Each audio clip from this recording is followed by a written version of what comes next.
ముఖ్యంగా ప్రభుత్వ పాఠశాలలు గురుకుల పాఠశాల టెండర్లకు సంబంధించి 2000 కోట్ల రూపాయల విలువ కలిగిన టెండర్లు జరిగినవి. ఇందులో అవినీతి అక్రమాలు జరిగినవి. ఇందులో తెలంగాణ బలహీన వర్గాల బిడ్డలు దళిత బిడ్డలకు అన్యాయం జరిగిందని బీఆర్ఎస్ పార్టీ ఆరోపించింది. నేను మాట్లాడాను.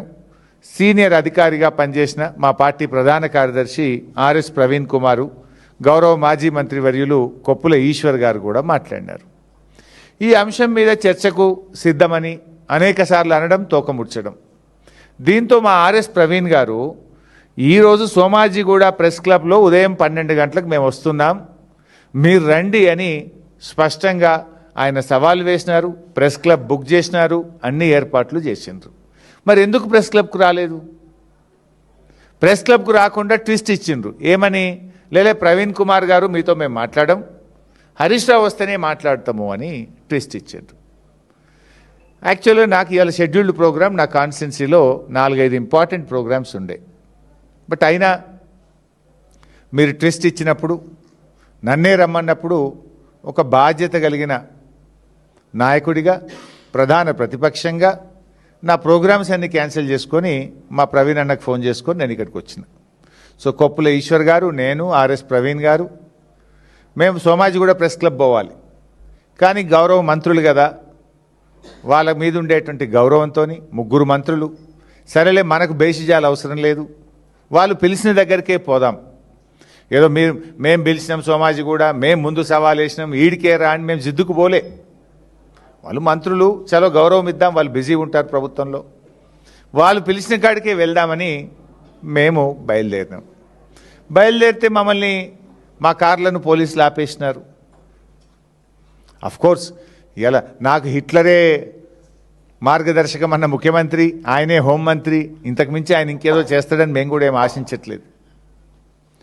నిజంగా మంత్రుల సవాల్ నిజమే అయితే, ఆ మంత్రులు చర్చకు సిద్ధం ఉంటుంటే మమ్మల్ని పోలీసుల చేత ఎందుకు అరెస్ట్ చేశారు? నిజంగా మీరు చర్చకు సిద్ధం ఉంటే మమ్మల్ని గన్ పార్క్ రానియాలి కదా. మేము మీడియాకు ముందే చెప్పినాం, మంత్రులు మమ్మల్ని గన్ పార్క్ ఆహ్వానించారు. సరే, మేము అన్నకాడికి వాళ్ళు రావట్లేదు కదా, వాళ్ళకి ఈగో ఉండొచ్చు, వాళ్ళు పెద్దలు కావచ్చు, మాకేం అట్లాంటివి లేవు, ప్రజల కోసం, రాష్ట్రం కోసం 2 అడుగులు తగ్గడానికి కూడా మేము సిద్ధమని మేము అడిగి బయలుదేరినాం. సరే, బయట పోలీసులు అడ్డుకున్నారు. నేను 3 మంత్రులకు నా మొబైల్ నుంచి ఫోన్ చేశాను. పొన్నం ప్రభాకర్ గారికి ఫోన్ చేశాను, అడ్లూరు లక్ష్మణ్ గారికి ఫోన్ చేశాను, హజారుద్దీన్ గారికి ఫోన్ చేశాను. 3 ఫోన్లు రింగ్ అయినాయి, కానీ 3 ఫోన్లు ఎత్తలేదు. మరి మీరు రమ్మన్నారు, మమ్మల్ని ఏమో ఇక్కడ పోలీసులు ఆపుతున్నారు, మీరు కదా ప్రభుత్వం, పోలీసులకు చెప్పండి, మమ్మల్ని అలో చేయండి అని చెప్పడానికి 3 మంత్రులకు ఫోన్ చేస్తే మంత్రులు ఫోన్లు ఎత్తారు. పోలీస్ అధికారులకు చెప్పాం, అక్కడ మంత్రులు పిలిచారు, మేమేమి కొట్లాటకు పోతలేము, లా అండ్ ఆర్డర్ ఇష్యూ అసలే అవసరం లేదు, చర్చకు మాత్రమే వెళ్తున్నాం. మంత్రులే మమ్మల్ని పిలిచారు, మంత్రులు మాకు సవాల్ వేసినారు కనుక దాన్ని స్వీకరించి మేము వెళ్తున్నాం అన్నప్పుడు మరి మమ్మల్ని పంపించాలి కదా.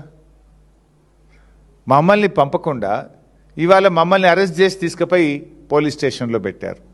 అంటే దీన్ని బట్టి ఏమర్థమవుతుంది? చర్చకు మీరు సిద్ధంగా లేరు. ఈ టెండర్లలో అవినీతి జరిగింది, ఈ టెండర్ల మీద చర్చ జరిగితే మీ అవినీతి, మీ బండారం బయటపడుతుందని ఇవాళ మమ్మల్ని అరెస్ట్ చేసి మీరు తప్పించుకున్నారు. ఇన్ఫ్యాక్ట్ మేము పోలీస్ స్టేషన్ నుంచి కూడా మీడియా ద్వారా పిలుపునిచ్చాం.